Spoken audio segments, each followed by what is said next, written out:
നമസ്കാരം. ആകാശ് തില്ലങ്കേരിയെ പൂട്ടാൻ വീണ്ടും പോലീസ് നീക്കങ്ങൾ തുടങ്ങിയിരിക്കുകയാണ്. ആഭ്യന്തര വകുപ്പിന്റെ നിർദ്ദേശപ്രകാരമാണ് ആകാശ് തില്ലങ്കേരിക്കെതിരെ മുഴക്കുന്ന് പോലീസും രഹസ്യാന്വേഷണ വിഭാഗവും അന്വേഷണം തുടങ്ങിയത്. വയനാട് ജില്ലയിലെ ആകാശ് തില്ലങ്കേരിയുടെ സാന്നിധ്യമാണ് അന്വേഷിക്കുന്നത്. കഴിഞ്ഞ കുറെ കാലമായി ആകാശും കൂട്ടാളികളും വയനാട്ടിൽ ഉണ്ടോ എന്ന കാര്യവുമൊക്കെ അന്വേഷിക്കുന്നുണ്ട്. വിനോദയാത്രയ്ക്കായാണ് ആകാശ് വയനാട്ടിൽ എത്തിയതെന്നാണ് പ്രാഥമിക നിഗമനമെങ്കിലും മറ്റ് ലക്ഷ്യങ്ങളുണ്ടോ എന്ന കാര്യവും അന്വേഷിക്കുന്നുണ്ട് പോലീസ്. പനമരം പോലീസിൽ നിന്നാണ് മുഴക്കുന്ന് പോലീസ് ഇക്കാര്യത്തിൽ പ്രാഥമിക നിഗമനങ്ങൾ തേടുന്നത്.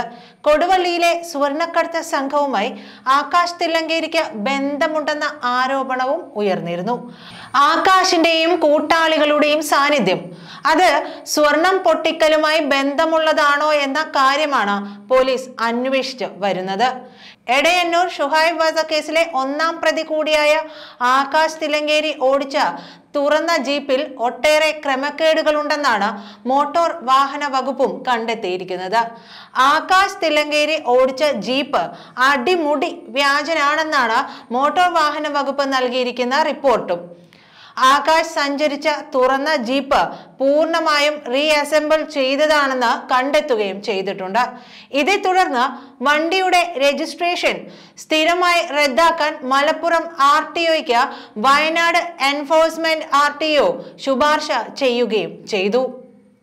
ആകാശ് തില്ലങ്കേരി ഓടിച്ച വാഹനം രൂപമാറ്റം വരുത്താൻ ഉപയോഗിച്ച ടയറുകൾ മോട്ടോർ വാഹന വകുപ്പും പോലീസും ചേർന്ന് പിടിച്ചെടുക്കുകയും ചെയ്തിരുന്നു. ആകാശ് തില്ലങ്കേരിയുടെ സുഹൃത്ത് ഷൈജലിന്റെ വീട്ടിൽ നിന്നാണ് ഇവ പിടിച്ചെടുത്തത്. രൂപമാറ്റം വരുത്തിയത് നേരെയാക്കിയായിരുന്നു വാഹനം ഷൈജൽ പനമരം പോലീസ് സ്റ്റേഷനിൽ ഹാജരാക്കിയിരുന്നത്.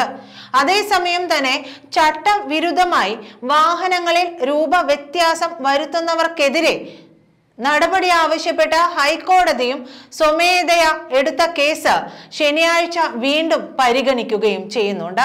വയനാട്ടിൽ നമ്പർ പ്ലേറ്റ് ഇല്ലാത്ത ജീപ്പ് പൊതുനിരത്തിൽ ഓടിച്ച ക്രിമിനൽ കേസ് പ്രതി ആകാശ് തില്ലങ്കേരിക്കെതിരെ സ്വീകരിച്ച നടപടികൾ ചിത്രങ്ങൾ സഹിതമാണ് സമർപ്പിക്കാൻ കോടതി ആവശ്യപ്പെട്ടിരിക്കുന്നതും.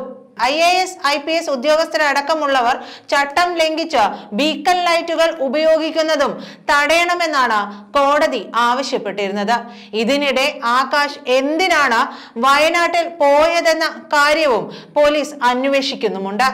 സ്വർണ്ണക്കടത്ത് കൊട്ടേഷൻ മാഫിയ ബന്ധമുള്ള ആകാശ് തില്ലങ്കേരി കാപ്പ കേസിൽ നേരത്തെ അറസ്റ്റിലായിരുന്നു. ഇതിനു ശേഷം ഹൈക്കോടതിയിൽ ജാമ്യം നേടിയ ഇയാളെ പോലീസ് നിരീക്ഷിച്ചു വരുന്നതിനിടെയാണ് പുതിയ വിവാദങ്ങൾ ഉണ്ടാകുന്നതും. ഷുഹൈബ് വധക്കേസിലെ ഒന്നാം പ്രതിയായ ആകാശ് തില്ലങ്കേരിയുടെ നിയമ ലംഘന യാത്രയ്ക്കെതിരെ പരാതി നൽകിയ യൂത്ത് കോൺഗ്രസ് നേതാവ് ഫർസീൻ മജീദിന്റെ മട്ടന്നൂരിലെ വീടിനും പോലീസ് സംരക്ഷണം ഏർപ്പെടുത്തിയിട്ടുണ്ട്.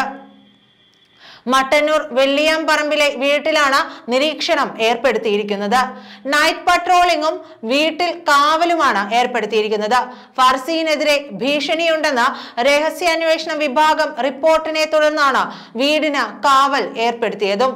Kannur city police commissioner R Ajith കുമാറിന്റെ ഉത്തരവിനെ തുടർന്നാണ് വീടിന് സുരക്ഷ ഏർപ്പെടുത്തിയിരിക്കുന്നത്. വയനാട് RTOയ്ക്കാണ് പനമരത്ത് നമ്പർ പ്ലേറ്റ് ഇല്ലാത്ത ജീപ്പിൽ യാത്ര നടത്തിയത് ഫേസ്ബുക്കിൽ പ്രചരിപ്പിച്ചതിന് ഫർസീൻ ആകാശിനെതിരെ പരാതി നൽകിയത്. നന്ദി.